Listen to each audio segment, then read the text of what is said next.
Hello everyone, एक नई video में आप सभी का स्वागत है। आज की वीडियो में मैं आपको बताने वाली हूं कि ई अनुदान सर्टिफिकेट होता है, उसका रजिस्ट्रेशन आप कैसे कर सकते हैं और इस रजिस्ट्रेशन को करने के लिए आपको क्या क्या डॉक्यूमेंट की रिक्वायर होती है और इसको हम कहां से अप्लाई कर सकते हैं और इसका फीस क्या रहने वाला है। तो सबसे पहले बात करें हम डॉक्यूमेंट की, तो इसमें आपके बेसिक केवाईसी वाले डॉक्यूमेंट की रिक्वायरमेंट होगी और इसमें मोस्ट इंपॉर्टेंट है कि अगर आपके पास एनजीओ दर्पण का आईडी नहीं है, उस केस में आप अपना ई अनुदान का सर्टिफिकेट नहीं बना सकते हैं, मतलब रजिस्ट्रेशन नहीं करा सकते हैं। और जो गवर्नमेंट की स्कीम्स आती हैं, जैसे अभी चल रही है स्माइल, सृष्टि, इस टाइप से बहुत सारी स्कीम्स आती रहती हैं गवर्नमेंट की, उसका आप फायदा नहीं ले सकते हैं।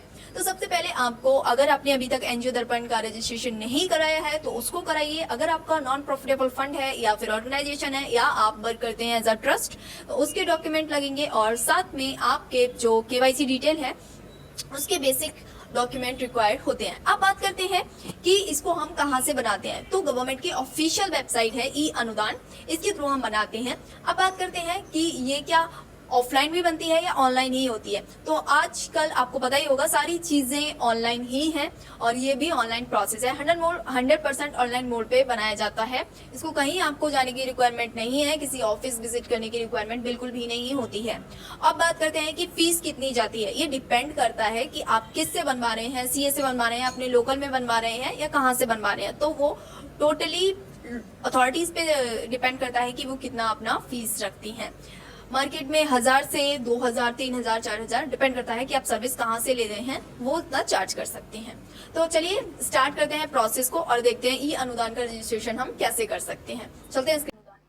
ई अनुदान करके आप सर्च करेंगे तो आपको कुछ इस टाइप का फर्स्ट वेबसाइट ये आपको शो होगी ई अनुदान की। इस पे आप पे क्लिक कर देना है। अब यहाँ पर आपको ऑप्शन मिलता है, अगर आपने अपना रजिस्ट्रेशन ऑलरेडी से किया हुआ है देन उस केस में आपको लॉग इन करना है। अगर आपने फर्स्ट टाइम रजिस्ट्रेशन कर रहे हैं देन आपको यहाँ पर पहले रजिस्ट्रेशन करना होगा, उसके बाद आप लॉग इन करेंगे। तो चलिए यहाँ पर हम पहले अपना रजिस्ट्रेशन कंप्लीट कर लेते हैं और उसके बाद हम यहाँ पे लॉग इन करते हैं। तो यहाँ पे रजिस्ट्रेशन करने के लिए सबसे पहले हमें चाहिए होगी यूनिक आईडी, इसके बाद पैन नंबर और इसके साथ में मोबाइल नंबर पे ओटीपी सेंड करेंगे और इसके बाद हमारा यहाँ पे रजिस्ट्रेशन हो जाएगा। ये जो मोबाइल नंबर पे ओटीपी, वही ओटीपी होगा जो आपके एनजीओ दर्पण से लिंक होगा मोबाइल नंबर और मेल आईडी। अगर आपकी mail ID mobile number link नहीं है या एनजीओ दर्पण में आपने रजिस्ट्रेशन नहीं कराया है तो उस केस में फर्स्ट आपको एनजीओ दर्पण का रजिस्ट्रेशन कराना पड़ेगा। तो यहाँ पे ओटीपी सेंड कर दिया मैंने और यहाँ पे हम कैप्शन को एंटर कर लेंगे और ओटीपी को एंटर कर लेंगे एंड आगे प्रोसेस कर देंगे इसको। तो चलिए यहाँ पे कर लेते हैं।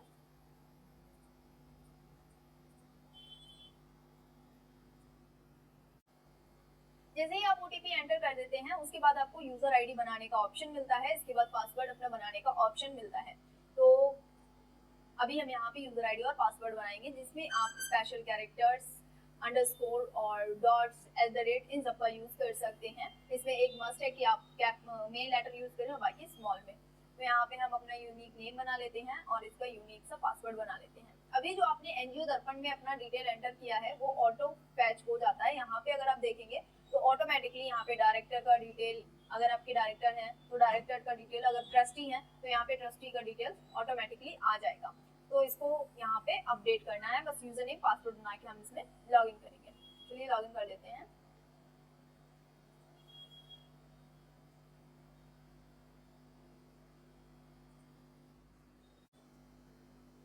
अब इसके बाद अगर आप अपने यूजर नेम पासवर्ड बना लेते हैं, इसके बाद नीचे स्क्रॉल करेंगे देन यहाँ पर आपको ऑप्शन मिलेगा, अगर कोई भी पर्सन डिसेबल है उस केस में आप यहाँ पर एंटर करेंगे, अदरवाइज इसको ब्लैंक छोड़ देंगे।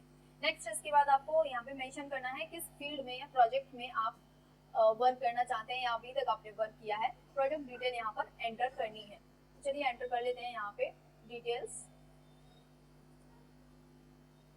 इसके बाद आपको डालनी है टेरिटरी, मतलब कहाँ से आप ऑपरेट करने वाले हैं, कौन से डिस्ट्रिक्ट से या कौन से स्टेट से। इसके बाद अगर एडिशनल डिटेल्स यहाँ पर एंटर करनी है एंड यहाँ पे आपको मोबाइल नंबर, मेल आईडी, ये सारा कुछ ऑटोमेटिक ऑटो फैच मिल जाएगा। तो यहाँ पे डिक्लेरेशन को क्लिक कर देते हैं एंड वेरीफाई कर देते हैं। चलिए यहाँ पे बेसिक डिटेल हमने एंटर कर दी है। वेबसाइट का डिटेल मांग रहा था, वेबसाइट का डिटेल हमने दे दिया है और डिक्लेरेशन पे क्लिक करके कैप्शन को एंटर करते हैं और सबमिट बटन पे क्लिक कर देंगे। जैसे आप सबमिट बटन पे क्लिक करेंगे यूजर आईडी आपका बन जाएगा। यूजर आईडी बनने के बाद आपको लॉगिन करना होता है। जो आपने यूजर आईडी पासवर्ड अभी बनाया है उसको आपको लॉगिन करना है। चलिए यहाँ पे हम लॉगिन कर लेते हैं, कैप्चन को एंटर कर देते हैं एंड हम लॉगिन करते हैं।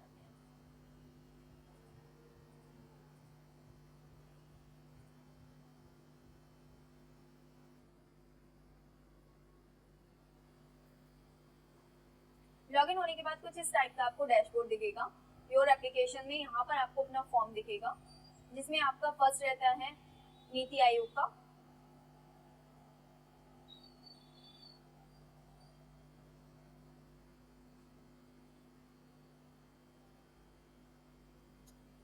यहाँ पर आपको थर्ड ऑप्शन मिलता है ऐड स्कीम करने का।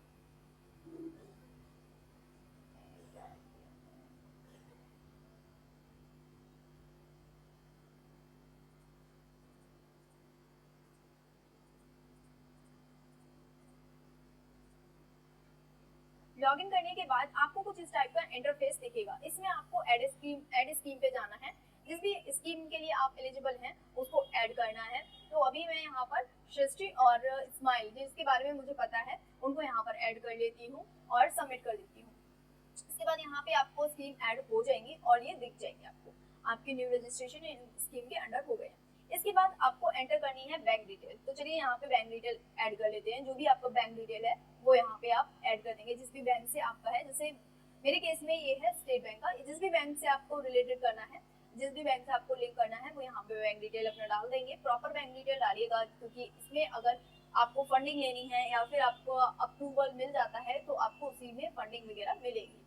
तो यहाँ पे डिटेल को एंटर कर देते हैं और इसको फिल कर देते हैं। चलिए इसको अभी मैंने फिल कर लिया है। इसको फाइनल सबमिट पे क्लिक कर देंगे। जैसे ही आप फाइनल सबमिट पे क्लिक करेंगे आपको यहाँ व्यू बैंक डिटेल करने का ऑप्शन मिलेगा। एक बार जब आपने यहाँ पे फाइनल सबमिट कर दिया उसके बाद इसमें चेंजेस नहीं हो सकते हैं। तो प्रॉपर वेरीफाई करके प्रॉपर देख कर उसके बाद ही इसको फाइनल सबमिट कीजिएगा। चलिए इसको सबमिट कर देते हैं। अभी यहाँ पे सबमिट कर दिया है मैंने। अब यहाँ आपको व्यू बैंक पे जाके चेक कर सकते हैं आप। कुछ इस टाइप का आपका रजिस्ट्रेशन रहता है। इसका कोई स्पेशल सर्टिफिकेट नहीं आता, इसका बस यूनिक आईडी होता है।